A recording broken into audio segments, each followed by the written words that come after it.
મનોવિજ્ઞાન પ્રકરણ 2 શીખવાની ક્રિયા એની આપણે વાત કરીશું। એની અંદર અગાઉ આપણે શિક્ષણ પ્રાપ્ત કરવાની તરેહો એમાંથી 4 તરેહોમાંથી 2 તરેહો વિશે અભ્યાસ કરી ગયા હતા। એમાં પહેલી હતી અનુકરણ દ્વારા શિક્ષણ અને બીજી હતી પ્રયત્ન અને ભૂલ દ્વારા શિક્ષણ। હવે આજે આપણે ત્રીજી તરે અભિસંધાન દ્વારા શિક્ષણ એની વાત કરીશું। તો અભિસંધાનનો અર્થ થાય છે જોડાણ। અભિસંધાન દ્વારા શિક્ષણ એની અંદર ઉદ્દીપક અને પ્રતિક્રિયા જેવા શબ્દનો અર્થ સમજવો જરૂરી છે। તો પહેલા આપણે ઉદ્દીપક અને પ્રતિક્રિયા એની સમજ મેળવીશું। જો કે તમે અગાઉ 11મા ધોરણમાં શીખી ગયા છો, તેમ છતાં ફરીથી એક વખત કે ઉદ્દીપક એને અંગ્રેજીમાં સ્ટિમ્યુલન્સ કહેવામાં આવે છે। તો ઉદ્દીપક એટલે પ્રતિક્રિયાને ઉત્તેજે તે। ઉદ્દીપક એટલે પ્રતિક્રિયાને ઉત્તેજે તે। બીજું છે પ્રતિક્રિયા। તો પ્રતિક્રિયાને અંગ્રેજીમાં રિસ્પોન્સ કહેવામાં આવે છે। તો પ્રતિક્રિયા એટલે વ્યક્તિનું નિરીક્ષણ કરી શકાય તેવી શાબ્દિક અને બિનશાબ્દિક પ્રવૃત્તિ। વ્યક્તિનું નિરીક્ષણ કરી શકાય તેવી શાબ્દિક અને બિનશાબ્દિક પ્રવૃત્તિ। ઉદાહરણ જોઈએ એટલે આપણને ખ્યાલ આવે કે આપણે બસમાં જવું હોય તો બસ એ ઉદ્દીપક છે અને બસને જોઈને આપણે ચાલવાની સ્પીડ વધારીએ તો એ કહેવાય પ્રતિક્રિયા। ટૂંકા પ્રશ્ન સ્વરૂપે કેટલીક વખત પૂછાય છે કે ઉદ્દીપક કોને કહેવાય, પ્રતિક્રિયા કોને કહેવાય। એ પછી આગળ વધીએ। અભિસંધાન થયું કોને કહેવાય? તો મૂળ ઉદ્દીપક સિવાયના અન્ય ઉદ્દીપક પ્રત્યે સમાન પ્રતિક્રિયા આપવાનું શીખી જઈએ તો તે પ્રક્રિયાને અભિસંધાન થયું છે એમ કહેવાય। એટલે કે મૂળ જે ઉદ્દીપક છે અને એના જેવું બીજું કોઈ અન્ય ઉદ્દીપક હોય, એટલે કે મૂળ ઉદ્દીપક અને અન્ય ઉદ્દીપક। મૂળ ઉદ્દીપક પ્રત્યે તમે જે પ્રતિક્રિયા આપતા હતા એવી જ પ્રતિક્રિયા તમે અન્ય ઉદ્દીપક પ્રત્યે પણ આપો, એવું શિક્ષણ પ્રાપ્ત કરી લો તો એને અભિસંધાન થયું છે એમ કહેવાય। અભિસંધાન દ્વારા શિક્ષણની અંદર મનોવૈજ્ઞાનિકોએ 2 રીતોની વાત કરેલી છે। એમાં પહેલું છે પ્રશિષ્ટ અભિસંધાનનો પ્રયોગ અને બીજું છે કારક અભિસંધાનનો પ્રયોગ। તો આપણે સૌપ્રથમ પ્રશિષ્ટ અભિસંધાનનો પ્રયોગ એના વિશે વાત કરીશું।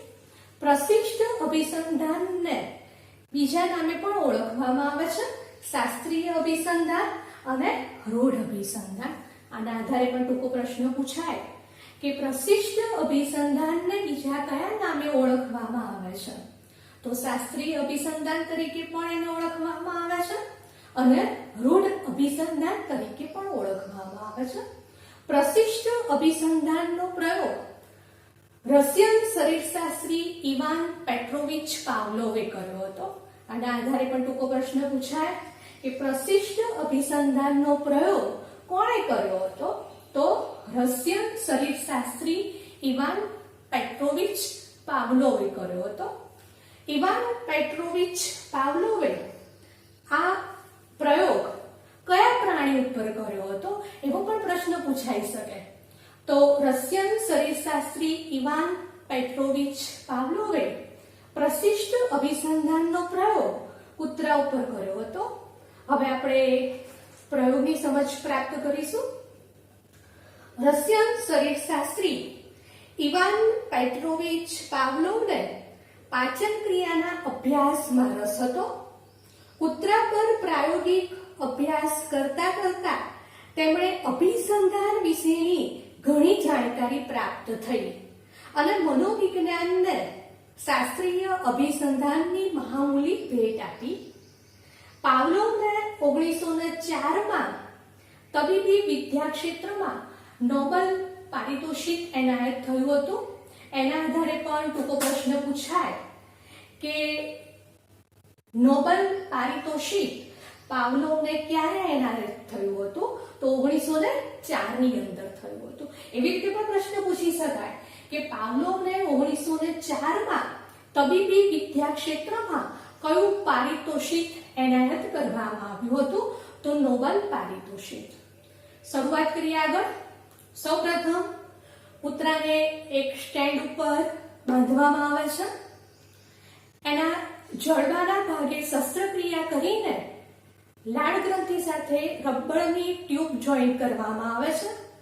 એ રબરની ટ્યુબનો બીજો છેડો લાળ સ્રાવનું માપન કરી શકે એવા કાચના યંત્રમાં મૂકવામાં આવે છે.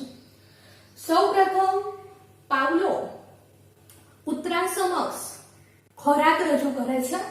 તો ખોરાક જોતાની સાથે જ કૂતરાના મોઢામાં લાળ સ્રાવ ઉત્પન્ન થાય છે. તો ખોરાકને જોતા જે લાળ સ્રાવ ઉત્પન્ન થાય છે એ લાળ સ્રાવ એ સહજ પ્રતિક્રિયા છે. એટલે કે ખોરાક એ ઉદ્દીપક છે અને લાળ સ્રાવ એ પ્રતિક્રિયા છે. પછી કૂતરા સમક્ષ ઘંટડીનો અવાજ રજૂ કરવામાં આવે છે. તો કૂતરો કોઈ પ્રતિક્રિયા આપતો નથી. ફરીથી કૂતરા સમક્ષ ખોરાક રજૂ કરવામાં આવે છે. તો કૂતરામાં મોઢામાંથી લાળ સ્રાવ ઉત્પન્ન થાય છે. એટલે પાવલોવ સમજી જાય છે કે ખોરાક જોતા જ એના મોઢામાં લાળ ઉત્પન્ન થાય છે. ઘંટડીના અવાજથી એના મોઢામાં કોઈ સ્રાવ ઉત્પન્ન થતો નથી. તો એનું અભિસંધાન કરાવવા માટે પાવલોવ ખોરાક અને ઘંટડીનો અવાજ એ બંને વારંવાર રજૂ કરે છે. બંનેનું વારંવાર પુનરાવર્તન કરે છે. કોનું? ખોરાકનું અને ઘંટડીના અવાજનું. ખોરાકનું અને ઘંટડીના અવાજનું. પછી થોડી વાર રહીને ફક્ત એકલો ઘંટડીનો અવાજ રજૂ કરવામાં આવે તો પણ કૂતરાના મોઢામાંથી લાળ સ્રાવ ઉત્પન્ન થાય છે. એટલે એનો અર્થ એ થયો કહેવાય કે કૂતરાને ખોરાક અને ઘંટડીના અવાજ સાથે અભિસંધાન થઈ ગયું છે. એટલે કે જોડાણ થઈ ગયું છે. આમ ખોરાક હતો એ મૂળ ઉદ્દીપક હતો અને એની સાથે ઘંટડીનો અવાજ એ અન્ય ઉદ્દીપક હતું. મૂળ ઉદ્દીપક પ્રત્યે પણ લાળ જળવાની પ્રતિક્રિયા ઉત્પન્ન થઈ હતી અને ઘંટડીના અવાજ સાથે પણ લાળ જળવાની પ્રતિક્રિયા ઉત્પન્ન થઈ હતી. તો એવું જે શિક્ષણ કૂતરાએ પ્રાપ્ત કર્યું એને અભિસંધાન દ્વારા શિક્ષણ થયું કહેવાય. આ પરીક્ષામાં 5 માર્ક્સનો પૂછાયેલો પ્રશ્ન છે કે પ્રશિષ્ટ અભિસંધાનનો પ્રયોગ સમજાવો. તો એની અંદર તમારે બધી જ માહિતીનો સમાવેશ કરવાનો રહેશે. મિત્રો, આપણે રશિયન શરીરશાસ્ત્રી ઇવાન પેટ્રોવિચ પાવલોવે જે પ્રશિષ્ટ અભિસંધાનનો પ્રયોગ આપ્યો હતો એ સરળ ભાષામાં આપણે સમજ્યા. હવે એની અંદર રહેલા જે મૂળભૂત ખ્યાલો છે એના વિશે વાત કરીશું. તો મૂળભૂત ખ્યાલો એટલે પારિભાષિક શબ્દો. તો પહેલું છે અનઅભિસંધિત ઉદ્દીપક. તો જે ઉદ્દીપક કુદરતી અથવા સ્વાભાવિક પ્રતિક્રિયા માટે જવાબદાર હોય તેને અનઅભિસંધિત ઉદ્દીપક કહે છે. સ્વાભાવિક રીતે જોવા મળતું હોય, શીખવાડ્યા વગર જ. આપણે પાવલોવના પ્રયોગમાં જોયું કે કૂતરા સમક્ષ જ્યારે ખોરાક મૂકવામાં આવે છે ત્યારે ખોરાક જોતાની સાથે જ એના મોઢામાં લાળ રસ ઉત્પન્ન થાય છે. તો ખોરાક એ અનઅભિસંધિત ઉદ્દીપક કહેવાય. પછી બીજું જોઈએ અનઅભિસંધિત પ્રતિક્રિયા. તો અનઅભિસંધિત પ્રતિક્રિયા કોને કહેવાય? તો કોઈ પણ પ્રકારના જોડાણ વગર જોવા મળતી પ્રતિક્રિયાને અનઅભિસંધિત પ્રતિક્રિયા કહેવામાં આવે છે. એટલે કે શીખવાડ્યું હોતું નથી, કોઈ પણ પ્રકારનું એને જોડાણ શીખવાડવામાં આવતું નથી, તેમ છતાં એનામાં આપોઆપ એ પ્રતિક્રિયા ઉત્પન્ન થાય છે. એવી પ્રતિક્રિયા છે એને અનઅભિસંધિત પ્રતિક્રિયા કહેવામાં આવે છે. પાવલોના પ્રયોગમાં આપણે જોયું કે કૂતરાની સમક્ષ ખોરાક મૂકવામાં આવે તો એના મોઢામાં લાળ સ્ત્રાવ ઉત્પન્ન થતો હતો. તો એને એ વખત શીખવાડવામાં આવતું નહોતું. આ લાળ સ્ત્રાવ એ શીખવાડ્યા વગર એનામાં ઉત્પન્ન થતી એક પ્રતિક્રિયા હતી. તો ખોરાક દ્વારા જે લાળ સ્ત્રાવ ઉત્પન્ન થાય છે એને અનઅભિસંધિત પ્રતિક્રિયા કહેવામાં આવે છે. એ પછી ત્રીજો મુદ્દો છે અભિસંધિત ઉદ્દીપક. તો અનઅભિસંધિત ઉદ્દીપક સાથે વારંવાર જેને રજૂ કરવાથી અનઅભિસંધિત પ્રતિક્રિયા જન્માવી શકે તેને અભિસંધિત ઉદ્દીપક કહી શકાય. એટલે કે અનઅભિસંધિત ઉદ્દીપક, અનઅભિસંધિત ઉદ્દીપક શું હતું? ખોરાક. એની સાથે વારંવાર જેને રજૂ કરવાથી, તો શું રજૂ કરવામાં આવે છે પાવલોના પ્રયોગમાં? ઘંટડીનો અવાજ. અને ઘંટડીનો અવાજ રજૂ કરવાથી કઈ અનઅભિસંધિત પ્રતિક્રિયા ઉત્પન્ન થાય? તો લાળ રસ ઝરવાની. તો એવું જે ઉદ્દીપક છે એને અભિસંધિત ઉદ્દીપક કહેવામાં આવે. એટલે કે ઘંટડીનો અવાજ એ અભિસંધિત ઉદ્દીપક છે. એટલે કે ખોરાકની સાથે ઘંટડીનો અવાજ વારંવાર રજૂ કરવામાં આવે તો ઘંટડીના અવાજની સાથે પણ કૂતરાના મોઢામાં લાળ સ્ત્રાવ ઉત્પન્ન થાય છે. તો અહીં ઘંટડીનો અવાજ એ અભિસંધિત ઉદ્દીપક કહેવાય. એ પછી ચોથું અભિસંધિત પ્રતિક્રિયા. તો જે પ્રતિક્રિયાનું જોડાણ પહેલા જે તે ઉદ્દીપક સાથે નહોતું, પરંતુ સતત મહાવરા બાદ ચોક્કસ ઉદ્દીપક રજૂ કરતા ચોક્કસ પ્રતિક્રિયા જોવા મળે છે એને અભિસંધિત પ્રતિક્રિયા કહે છે. એટલે કે પહેલા પ્રતિક્રિયા સાથે એનું જોડાણ થયેલું હતું નહીં, પરંતુ વારંવાર એ ઉદ્દીપક સાથે એનો ચોક્કસ મહાવરો કરાવવામાં આવે. એટલે કે ઘંટડીના અવાજ અને ખોરાક બંનેનું વારંવાર પુનરાવર્તન થાય. એના કારણે ઘંટડીના અવાજથી પણ કૂતરાના મોઢામાં લાળ સ્ત્રાવ ઉત્પન્ન થવાની પ્રતિક્રિયા જોવા મળે છે. તો અહીં આ ઘંટડીના અવાજથી જે લાળ સ્ત્રાવ ઉત્પન્ન થાય છે એને અભિસંધિત પ્રતિક્રિયા કહે છે. આગળ વધીએ આપણે. પ્રબલન. તો પ્રબલન કોને કહેવાય? તો પ્રતિક્રિયાને ઉત્તેજે તેને પ્રબલન કહેવામાં આવે છે. તો પાવલોવના પ્રયોગમાં ખોરાક એ પ્રબલન છે. ખોરાકના કારણે જ કૂતરામાં પ્રતિક્રિયા ઉત્પન્ન થાય છે. એટલા માટે પ્રબલન તરીકે ખોરાક એને જોવામાં આવે છે. ખાસ કરીને પ્રબલન કોને કહેવાય એવી સંકલ્પના પૂછાયેલી છે. એટલે કે આ પ્રબલનનો અર્થ એ મહત્વનો છે. એ પછી આગળ નવો મુદ્દો વિલોપન. તો વિલોપન એટલે ભૂલી જવું. વિલોપન કોને કહેવાય એની સંકલ્પના જોઈએ. તો અભિસંધિત ઉદ્દીપકની સાથે અનઅભિસંધિત ઉદ્દીપક આપવામાં ન આવે તો શીખેલી પ્રતિક્રિયા પ્રબલનની ગેરહાજરીના કારણે લુપ્ત થાય છે. તેને વિલોપન કહે છે. તો અહીં આપણે જોયું અભિસંધિત ઉદ્દીપક. તો અભિસંધિત ઉદ્દીપક શું હતું? ઘંટડીનો અવાજ હતો. ઘંટડીના અવાજની સાથે અનઅભિસંધિત ઉદ્દીપક. તો અનઅભિસંધિત ઉદ્દીપક શું છે? ખોરાક છે. તો ઘંટડીના અવાજની સાથે સાથે ખોરાક જો આપવામાં ન આવે તો શીખેલી પ્રતિક્રિયા, કઈ પ્રતિક્રિયા એ શીખ્યું હતું? લાળ સ્ત્રાવ ઉત્પન્ન કરવાની. તો લાળ સ્ત્રાવ ઉત્પન્ન કરવાની જે પ્રતિક્રિયા છે એ પ્રબલનની ગેરહાજરીમાં, એટલે કે ખોરાક આપવામાં ના આવે તો લાળ સ્ત્રાવ ઉત્પન્ન કરવાની પ્રતિક્રિયા ધીરે ધીરે લુપ્ત થાય છે અને છેવટે બંધ થઈ જાય છે. તો એને વિલોપન કહેવામાં આવે છે. એ પછી આગળ સાતમો મુદ્દો છે ઉદ્દીપકનું સામાન્યીકરણ. એટલે કે એક સમાન લાગતા અન્ય ઉદ્દીપક દ્વારા સમાન પ્રતિક્રિયા જોવા મળે તો તેને ઉદ્દીપકનું સામાન્યીકરણ કહેવામાં આવે છે. એટલે કે ઘંટડીના અવાજથી લાળ રસ ઉત્પન્ન થતો હતો, એવી રીતે જો કૂતરા સમક્ષ ઘંટડીના અવાજના બદલે બજરનો અવાજ રજૂ કરવામાં આવે અને એના કારણે પણ લાળ સ્ત્રાવ જોવા મળે તો એને કહેવાય ઉદ્દીપકનું સામાન્યીકરણ. એટલે કે ઘંટડીના અવાજથી પણ કૂતરાનામાં લાળ સ્ત્રાવ ઉત્પન્ન થાય અને બજરના અવાજના કારણે પણ લાળ સ્ત્રાવ ઉત્પન્ન થાય. એટલે કે એને શીખવાડવામાં આવે, ઘંટડીનો અવાજ કરવામાં આવે અને એને ખોરાક આપવામાં આવે, બજરનો અવાજ કરવામાં આવે અને એને ખોરાક આપવામાં આવે. આમ વારંવાર ઘંટડીનો અવાજ અને બજરનો અવાજ બંનેમાં જો કૂતરા સમક્ષ ખોરાક મૂકવામાં આવે તો ઉદ્દીપકનું સામાન્યીકરણ એ શીખી જાય છે.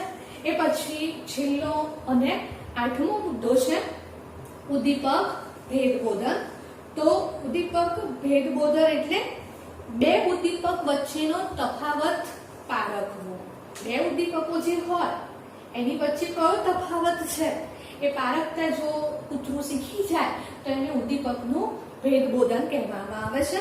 એની વ્યાખ્યા આપણે જોઈએ કે બે ઉદ્દીપક વચ્ચેનો તફાવત પારખવો એટલે કે ઘંટડીનો અવાજ અને બજરનો અવાજ બંને વચ્ચેનો તફાવત એ પારખતા શીખી જાય તો એ ઉદ્દીપકનું ભેદબોધન થયું કહેવાય. કેવી રીતે કે બજરનો અવાજ કરવામાં આવે તો એને ખોરાક આપવામાં આવે નહીં અને ઘંટડીનો અવાજ કરવામાં આવે તો એને ખોરાક આપવામાં આવે. આવું જો વારંવાર કરવામાં આવે એટલે કે ઘંટડીનો અવાજ થાય અને એને ખોરાક મળે, બજરનો અવાજ થાય અને એને ખોરાક પ્રાપ્ત થાય નહીં તો કૂતરો બંને ઉદ્દીપક વચ્ચેનું ભેદ પાડતા શીખી જાય છે. એટલે કે ધીરે ધીરે ઘંટડીના અવાજથી એનામાં લાળ સ્ત્રાવ ઉત્પન્ન થશે અને બજરના અવાજથી એનામાં લાળ સ્ત્રાવ જે હતો એ ધીમે ધીમે ઓછો થશે અને પછી બંધ થઈ જશે. તો આ રીતે ઉદ્દીપક ભેદબોધન એને કહેવામાં આવે છે. તો આનું પ્રશિષ્ટ અભિસંધાનના મૂળભૂત ખ્યાલો, એમાં 8 ખ્યાલોની વાત કરેલી છે. આ 8 ખ્યાલો વિશે આપણે ચર્ચા કરી. ખાસ કરીને બોર્ડની પરીક્ષામાં વિભાગ સી 2 માર્ક્સની અંદર આમાંથી સંકલ્પના સ્વરૂપે પ્રશ્નો પૂછાતા હોય છે કે અભિસંધિત ઉદ્દીપક કોને કહેવાય. તો એની સંકલ્પના અને એનું ઉદાહરણ લખવાનું. એવી રીતે અભિસંધિત પ્રતિક્રિયા કોને કહેવાય તો એની સંકલ્પના અને એનું ઉદાહરણ લખવાનું રહેશે. મિત્રો, આપણે પ્રશિષ્ટ અભિસંધાનનો પાવલોવે આપેલો કૂતરા પરનો પ્રયોગ શીખી ગયા. એની સાથે સાથે પ્રશિષ્ટ અભિસંધાનના ખ્યાલોની પણ વાત કરી. હવે છેલ્લે પ્રશિષ્ટ અભિસંધાનનો જે પ્રયોગ છે એને આકૃતિ દ્વારા સમજવા પ્રયત્ન કરીએ તો એને પ્રયોગના સોપાનો તરીકે પણ ઓળખવામાં આવે છે. તો પહેલું છે અભિસંધાન પહેલા. એટલે કે જ્યારે કૂતરાને અભિસંધાન શીખવવામાં આવતું નથી તે પહેલા કૂતરાને જ્યારે ખોરાક આપવામાં આવે છે તો ખોરાકની સામે એનામાં આપોઆપ લાળ સ્ત્રાવ ઉત્પન્ન થાય છે. આમ ખોરાક એ અનઅભિસંધિત ઉદ્દીપક છે અને લાળ સ્ત્રાવ જે ઉત્પન્ન થાય છે એ અનઅભિસંધિત પ્રતિક્રિયા છે. અનઅભિસંધિત ઉદ્દીપક એને અંગ્રેજીમાં અનકન્ડિશનલ સ્ટિમ્યુલસ તરીકે ઓળખવામાં આવે છે. એટલે કે UCS. અને અનઅભિસંધિત પ્રતિક્રિયા એને અંગ્રેજીમાં અનકન્ડિશનલ રિસ્પોન્સ તરીકે ઓળખવામાં આવે છે. એટલે કે UCR. એટલે જ્યારે અભિસંધાન એને શીખવાડવામાં આવ્યું નથી એ પહેલા કૂતરામાં ખોરાકની સાથે આપોઆપ સહજ રીતે લાળ સ્ત્રાવ ઉત્પન્ન થાય છે. પછી બીજું સોપાન અભિસંધાન દરમિયાન. જ્યારે કૂતરાને અભિસંધાન શીખવાડવામાં આવે છે ત્યારે તો એ વખતે ઘંટડીનો અવાજ અને ખોરાક બંનેનું વારંવાર પુનરાવર્તન કરવામાં આવે છે. શેનું પુનરાવર્તન કરવામાં આવે છે? ઘંટડીનો અવાજ અને ખોરાક બંનેનું પુનરાવર્તન કરવામાં આવે છે અને એ બંનેની સાથે કૂતરાનામાં લાળ સ્ત્રાવ ઉત્પન્ન થવાની પ્રતિક્રિયા જોવા મળે છે. ઘંટડીનો અવાજ એ અભિસંધિત ઉદ્દીપક છે એને CS તરીકે ઓળખવામાં આવે છે, એટલે કે કન્ડિશનર સ્ટિમ્યુલસ. અને એની સાથે સાથે ખોરાક રજૂ થાય છે. તો ખોરાક એ અનઅભિસંધિત ઉદ્દીપક છે. એને અંગ્રેજીમાં UCS તરીકે ઓળખવામાં આવે છે, એટલે કે અનકન્ડિશનલ સ્ટિમ્યુલસ. અને એ બંને વારંવાર રજૂ કરવાના કારણે કૂતરાના મોઢામાં લાળ સ્ત્રાવ ઉત્પન્ન થાય છે. તો આ લાળ સ્ત્રાવ એ અનઅભિસંધિત પ્રતિક્રિયા છે.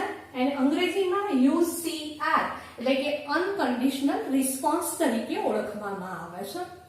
અને પછી છેલ્લે ત્રીજું સોપાન છે અભિસંધાન પછી, એટલે કે અભિસંધાન સ્થપાઈ જાય છે પછી શું જોવા મળે છે? તો અભિસંધાન સ્થપાઈ જાય છે પછી ફક્ત ઘંટડીનો અવાજ રજૂ કરવામાં આવે તો પણ કૂતરાના મોઢામાં લાળ સ્ત્રાવ ઉત્પન્ન થાય છે. તો અહીંયા ઘંટડીનો અવાજ એ અભિસંધિત ઉદ્દીપક છે. એને અંગ્રેજીમાં CS એટલે કે કન્ડિશનર સ્ટિમ્યુલસ તરીકે ઓળખવામાં આવે છે. અને એની સાથે જ કૂતરાના મોઢામાં લાળ સ્ત્રાવ ઉત્પન્ન થાય છે. તો એ જે લાળ સ્ત્રાવ ઉત્પન્ન થાય છે તે એને અંગ્રેજીમાં CR એટલે કે અભિસંધિત પ્રતિક્રિયા એટલે કે કન્ડિશનલ રિસ્પોન્સ તરીકે ઓળખવામાં આવે છે. આમ આ પ્રયોગના સોપાનોની આપણે વાત કરી. છેલ્લે આપણે વાત કરીએ કે અભિસંધાન દ્વારા દરેક લોકોમાં મનોવલણ, ભાષા, રુચિ, ચેષ્ટાઓ અને ટેવોનું પણ ઘડતર થતું હોય છે. આપણે રોજિંદા જીવનની વાત કરીએ તો રોજિંદા જીવનમાં પણ આ અભિસંધાનના કેટલાક ઉદાહરણો જોવા મળે છે. જેમ કે શાળાની અંદર જે ઘંટ વાગે છે એ ઘંટની સાથે જ બાળકો ચોક્કસ પ્રકારની પ્રતિક્રિયા આપતા જોવા મળે છે. જેમ કે 2 ટકોરા પડે તો તાસ બદલાયો છે એમ બાળકો સમજી જાય છે. જો લાંબો પહેલ પડે તો રિસેસ પડી છે એવું એ લોકો સમજી જાય છે. એટલે આપણા જીવનની અંદર પણ આ પ્રશિષ્ટ અભિસંધાનનું ખૂબ જ મહત્વ રહેલું છે.